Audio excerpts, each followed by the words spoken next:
L'actualité aujourd'hui, c'est encore cette journée mondiale de l'architecture. Et figurez-vous qu'à cette occasion, eh bien, de nouveaux concepts et de nouveaux matériaux beaucoup plus écologiques vont être présentés. Et oui, et parmi eux, eh bien, le bois fait son grand retour. À ce propos, Laurence Beauvillard a rencontré un jeune créateur qui a développé une manière de traiter le bois pour le rendre beaucoup plus résistant, on s'en doute, plus rigide et surtout qui laisse passer la lumière. Oui, il est translucide. Regardez.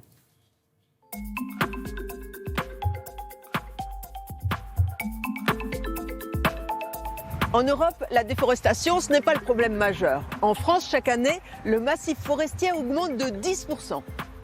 50% de ce bois n'est pas exploité, voire gâché. Un jeune architecte a inventé une solution pour transformer ce bois. Avant, après.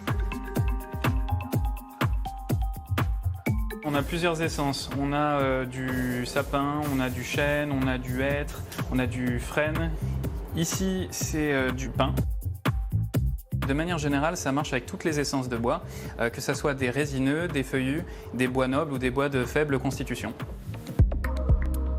Ça, c'est du bois sous microscope. Ce qu'on voit ici, c'est les cavités du bois, donc avec de l'air. Le bois, c'est fait entre 90% et 60% d'air, ça dépend des essences. Ici, on a de l'air, donc c'est les cavités. Et ça, c'est la structure du bois qui est composée de cellulose et de lignine. La lignine, c'est un peu comme la colle du bois.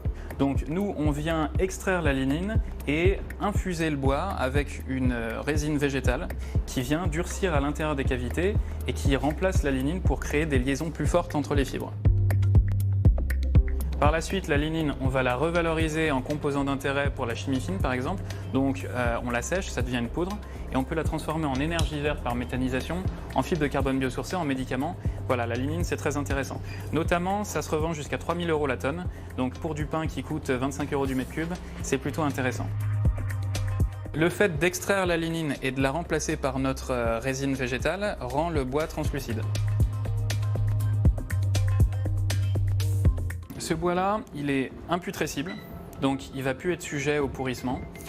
Il est plus résistant au feu, il est plus rigide, puisqu'on a remplacé l'air par une matière dure, et il a une caractéristique esthétique tout à fait nouvelle qui est la translucidité.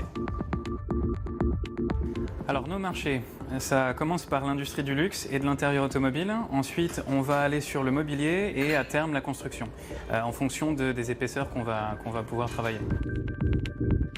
En un an d'existence, cette jeune société a été récompensée par 21 prix nationaux et internationaux dans le domaine de l'innovation. Et dans les 5 ans, elle pense pouvoir produire des matériaux de construction en bois translucide.